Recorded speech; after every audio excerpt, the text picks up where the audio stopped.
John Bailey here. I wanted to do a part 2 on my Remington 870 SPS Super Mag. Part 2, I'm going to share a few of my hunts with you with this shotgun, as well as a couple of changes that I made to my gun since 2017. When I purchased this shotgun, it came with a True Glow red dot, and I didn't really like that red dot, so I put a Gobbler stopper on there. The True Glow Gobbler stopper. It was nice. It was a really nice scope. I did a review on it, but once I got it to the range to set it up, that red dot and the ring just kept messing with my eye, and I just couldn't get used to it while I was setting it up, because once I pulled my eye off the scope and was looking around, it's like I just had that ring and that dot still in my eye. That was really weird for me, and it caused my eye to be blurry. So I decided to 86 that scope, and I went with the True Glow. This is the True Glow Rut and Strut 4-power turkey scope, and let me tell you, it has a diamond reticle in it. And a friend of mine, Earl Lockard, the guy who really took me under his wing to show me a little bit about turkey hunting, he told me about this scope, and I decided to give it a shot. And let me tell you, I really love this scope, because you pick that shotgun up and you look at that diamond, it's just phenomenal how clear it is. And also, you don't have to worry about putting a battery in this thing. So it's a no-brainer for me, because I don't have to worry about having a battery, changing the battery in this scope here. Like I said, plus it blends in with the gun. It's a different camo, but it still blends in with the gun. It blends in with the woods. It's pretty cool. But like I said, this scope is awesome. I took it to Nebraska after I did my review, and my brother Clayton and I got it done. We was hunting Merriam's Mountain, and this was in the afternoon, closer to the evening. We was trying to do a pre-roost hunt, which, as I love to do, I like to catch them trying to go back to the roost. And we got set up on this spot, and it's right at the bend of a road, and right next to our setup, we were set up on a spruce fence, like a spruce row of trees. So we just tuck back in there and sit down, and you can have the turkeys coming from the left, from behind us, or from the front, or from the right. And so we had a really good setup. So we got set up in that spot. It was really windy that evening, and it was about 4 o'clock we got set in there. And around about 4:45, 5 o'clock, I believe, we heard some faint gobbles. And I asked Clayton, I said, hit your box call. He hit the box call, and he hit that box call, and we heard a gobble again. And so I just happened to turn around. I could actually look between the trees and turn around, and way at the back, it was 2 gobblers back there. I said, oh man. So I said, hit the call again. He hit the call again. They both gobbled. And I was like, oh man. So he was going to hit it again. I said, that should be good enough. So he put the call down. We was actually watching these 2 gobblers behind us, and all of a sudden they were just spitting and drumming, and it stopped, and they stood up and they looked. But what was so cool about our setup, right at that bend of the road, we had the Jake. We had my Jake and my hen, and his Jake and his hen, and I had my hen facing where they were coming from, and he had his hen facing the opposite, where the bend is. He had his facing to our left, but he had the Jake where not too far from my hen, and I had my Jake kind of facing us. So I was kind of hoping that if the toms would come in, first of all, they would see either hen first, or if they was coming from that hilltop, they could see the Jakes and the whole spread. So finally, when they decided to come, I told Clayton, I said, here it comes. So I said, get your gun ready. So he got his gun ready. I got mine. and we got set up, and they kept coming, and when they got within 30 yards, I turned my head back around real slow and just looked through the scope, got ready, and as soon as they came around of that bend, they both came around just about in full strut. And so I knew which one was the dominant bird because he stayed in strut the whole time. But the other bird, the one that Clayton harvested, he went straight to my Jake and attacked him. And I'm going to show you this footage here and show you exactly what unfolded. That was my first turkey with this shotgun. So check it out.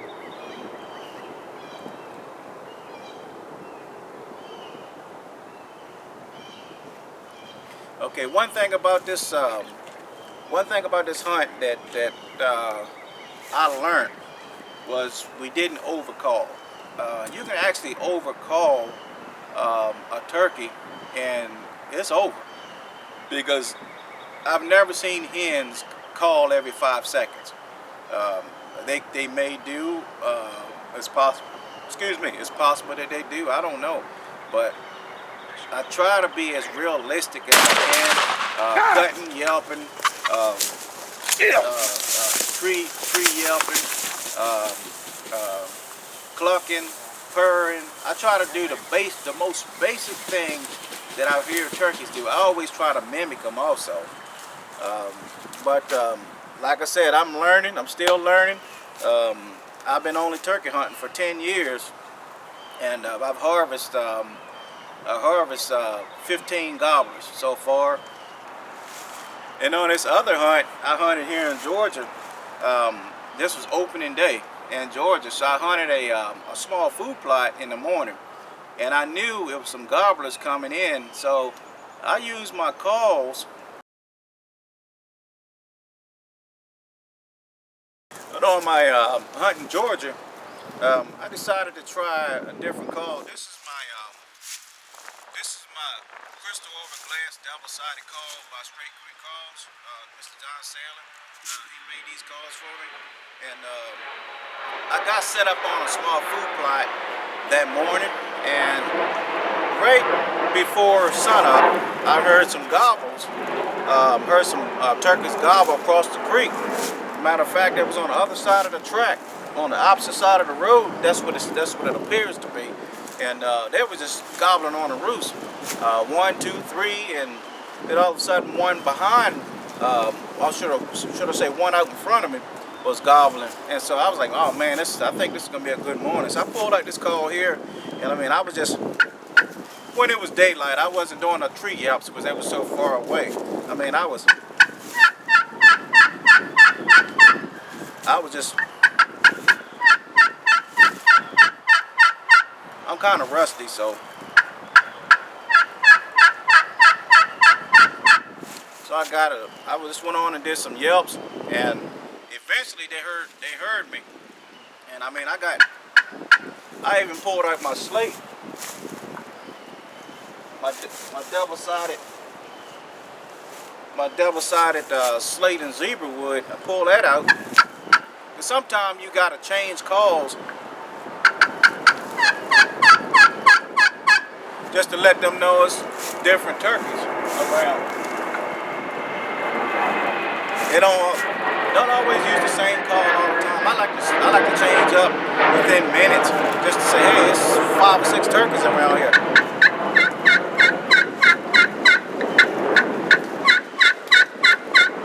I mean, I'll change up a little bit just to even single sided. I mean, I pull out everything.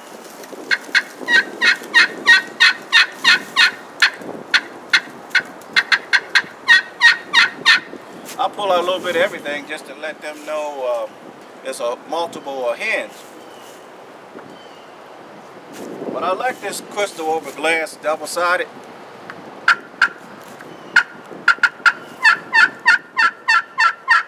I mean, really, this first time this year I picked these calls up, so you always got to practice to actually get that sound.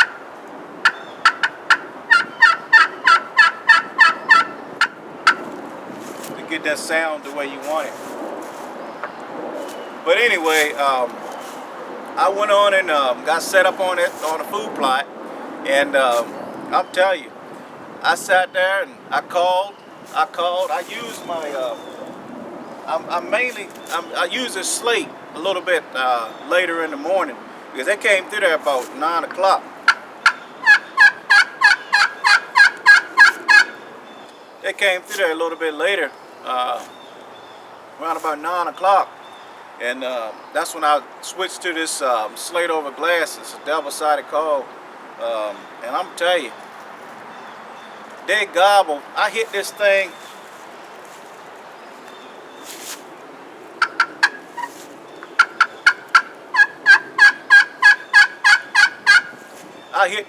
Man, and I'm telling you, they gobbled at least 10 feet, 20 feet away from my blind. Scared the mess out of me.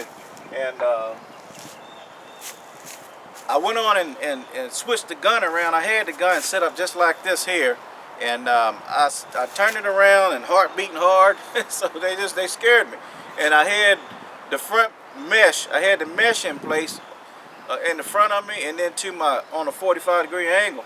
And as soon as I turned my head, I could see two toms. They're standing there, like I think at least 10 yards at a 45-degree that window, standing there looking, because they knew when I made that call.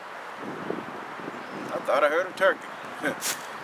When I made that call, they were like right there, so they knew that the turkeys was over there near the blind, or even in the blind. So I really messed.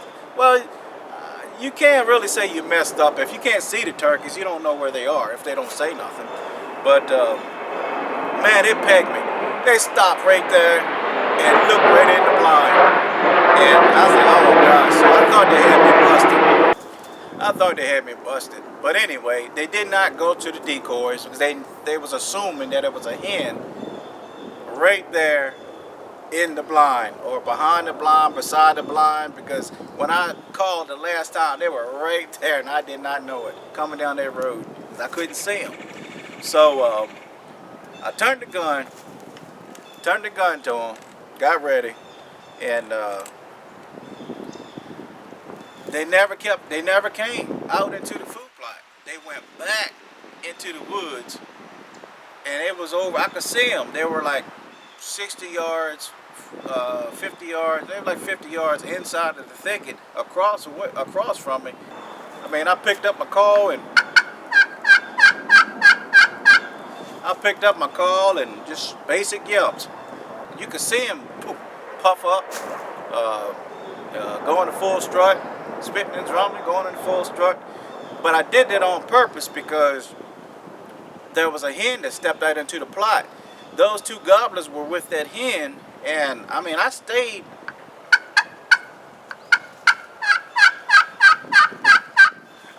On this call. I try to keep them going in the full strut, because if they go in the full strut and they turn and that fan is to the hen, if the hen walk off, they can't see her. So I did that every minute to keep those guys in the full strut, them gobblers in the full strut. So the hen, when she left, there was a possibility that they would come out on the full plot and attack the jake. And I tried to protect the hen, but it didn't work the way I thought it would work. Very seldom your hunter go your way, but when it does, hey, that's a bonus. So anyway, finally, after calling every minute to get these guys to stay in the full strut, the hen finally walked off, but quite nicely, the tom still had their eye on that hen. So when she walked off, they started inching towards her. And by me having this 4-power scope on here, I actually found me a shooting lane, and I was hoping that the gobblers would walk between that shooting lane. It was just two small pine trees in that shooting lane, and when they finally walked through that shooting lane, the second one rather, I tried to pick either one of them because both of them were nice, but when the second one finally walked through that shooting lane and stopped, it was done. I just squares the trigger. All of a sudden, I seen him flopping.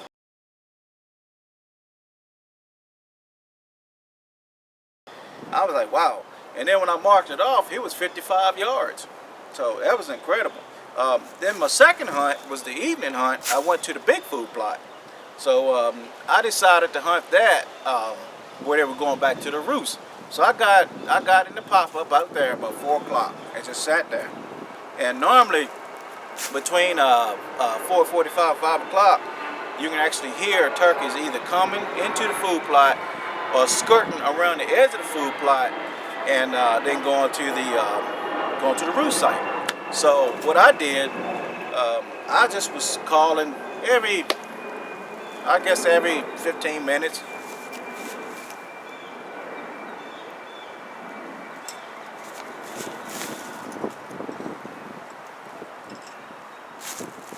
Every 15 minutes I would hit a call.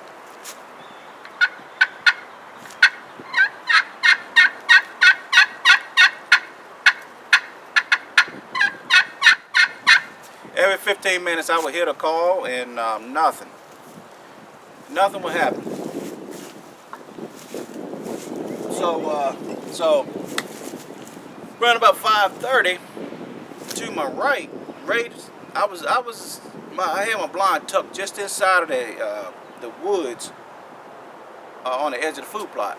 So to my right, man, I just heard them fighting in there, and I immediately picked up my call and hit it. I picked up a call. I mean, they were fighting really bad, so I just picked up the call, just basic, just to get their attention. All of a sudden, everything just went solid.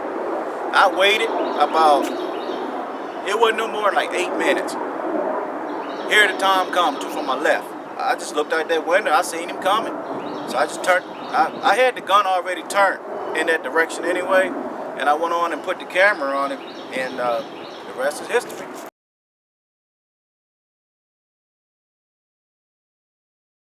So, like I said, I harvested 3 of them in 2017. Man, these planes. And this is another memorable hunt. Clayton and I took his fiancee Andrea on a hunt right at the pen. So we got set up right at the fence, right on the fence line. We were actually down in like a little bowl, like a little downcline, and we put a hen and a jake, my hen and the jake on the incline right at the top. So I just put out my call and just hit it. 2 gobblers this way gobbler, 1 behind us gobbler. So I was like, oh man, so I got excited. I waited about a minute and pulled it out again. I hit it again, they gobbled. I was like, man. So I waited about another minute and hit it again. Then all of a sudden, the other two didn't say anything else, but the one behind us gobbled. And then after he gobbled, I waited another, probably like 2 minutes that time, and I got a little more aggressive, and he gobbled again. But after he gobbled, hen, she started clucking and cutting, so she was like, hey, this is my guy over here. So what I started doing then, as soon as she started yelping, I was just going right over top of her. I was drowning her out. And I kind of knew then that gobbler was with that hen, because sometimes a hen won't say nothing until she get closer. So if a gobbler try to walk a little bit closer, she gets agitated, and she might say, hey, you're not going over there. So she's pretty much telling that hen, telling us, hey, I'm not coming over there, I got him with me, we not coming over there. So I mean, everything she would do, she would cut and yelp. I would do exactly what she would do. But I got to the point where when she started her first note, I was drowning her out every single time. I was waiting for her to start saying something, and then I would just drown her out. And it worked.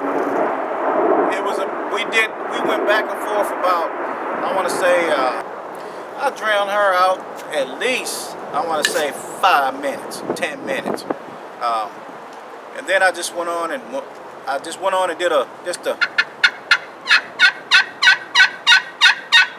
got a little louder. Then all of a sudden I heard spitting and drumming. I said, uh-oh. I told Andrea, I said, get your gun ready. And Clayton, he was on the other side of her, and she was in the middle. So she got ready. I said, just take your safety off. Because I like taking my safety off when I hear them spitting and drumming. Because that's one less sound that you're going to get is that click.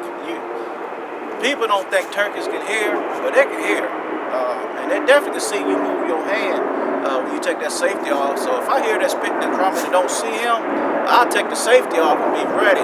That's one less movement that I have to do when that turkey's coming. So finally, I seen him coming out the corner of my eye. It was Merriam's. And he just came in full strut the whole way. I wish I could have turned and put a video on him, but nobody could move because we didn't have any cover in front of us. So he went on and just came in full strut the whole way. And I told her, I said, get ready. I said, wait until he attacked the decoy. He's gonna go to that Jake first, and he's gonna beat that Jake up. He's gonna pick his head up. I said, wait till he picks his head up. But by the time he circled around and turned, he was still in full strut. As soon as he got near that Jake, she popped him. And I think Clayton had to take a secondary shot, but she got a good hit on him. But I'm telling you, I learned something that day. I learned how to drown a hen out, and I just talked over top of that hen. I'm not saying it's going to work every time, but it worked that day. If I hadn't talked back to that hen or try to drown that hen out, mainly trying to drown that hen out like I did, I don't think we would have got that bird because he had already had a girlfriend. But we was pretty much telling him, hey, we got a boss over here, so it's a new girl on the block, as they say, a new hen on the block. So he went on and came on in and gave her a hit.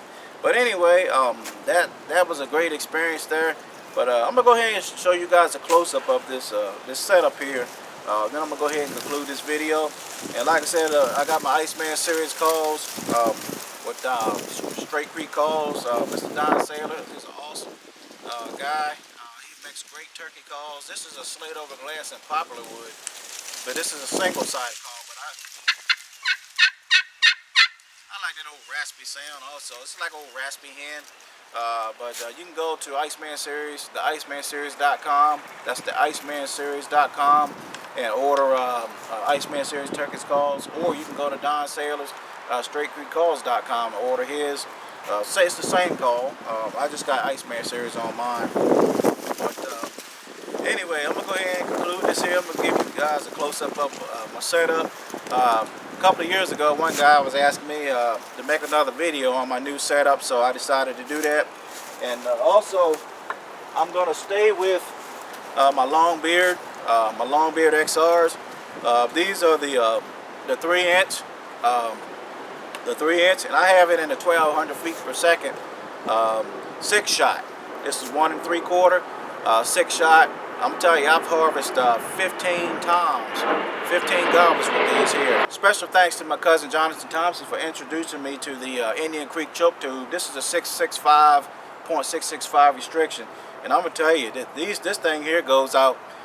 This thing goes out to, so far I've harvested one at 65 yards last year, a Merriam's last year with that, and it's just driving tacks. Like I said, I got a 3-pound trigger. And Monte Carlo stock, and I like the rubber grip on this 870 SPS. But I'm gonna go ahead and give you guys a close-up on the gun so you can actually see what it looks like.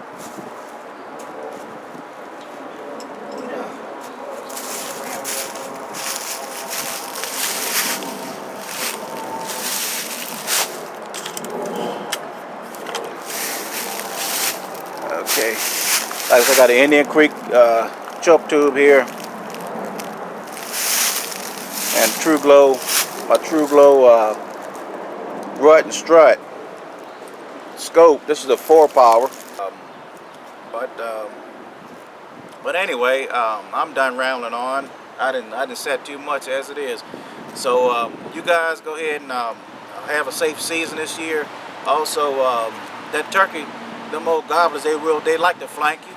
So always make sure when you call and try to have a tree wider than your body if possible, because sometimes guys get in trouble in the woods where they get shot by other hunters. Sometimes they get to calling and they get shot, unfortunately. But also turkeys, when they flank you, a lot of turkeys they'll flank you. They'll come from behind you, and then if they see this here, if you shift your body and you move, and that tree is not wider than your body, I'm gonna tell you, sometimes they'll put, and sometimes they'll just walk off solid. You won't even know they were there. So always try to find a setup where if you got to shift your body a little bit, because it's hard to sit still for hours on end. Try to find somewhere where if you got to shift your body, try to even have side cover if you can. At least if you're up to here, you want side cover. So if you like this and they don't see your head or even your chest, the only thing they'll see is the front of their gun. And try to have that also.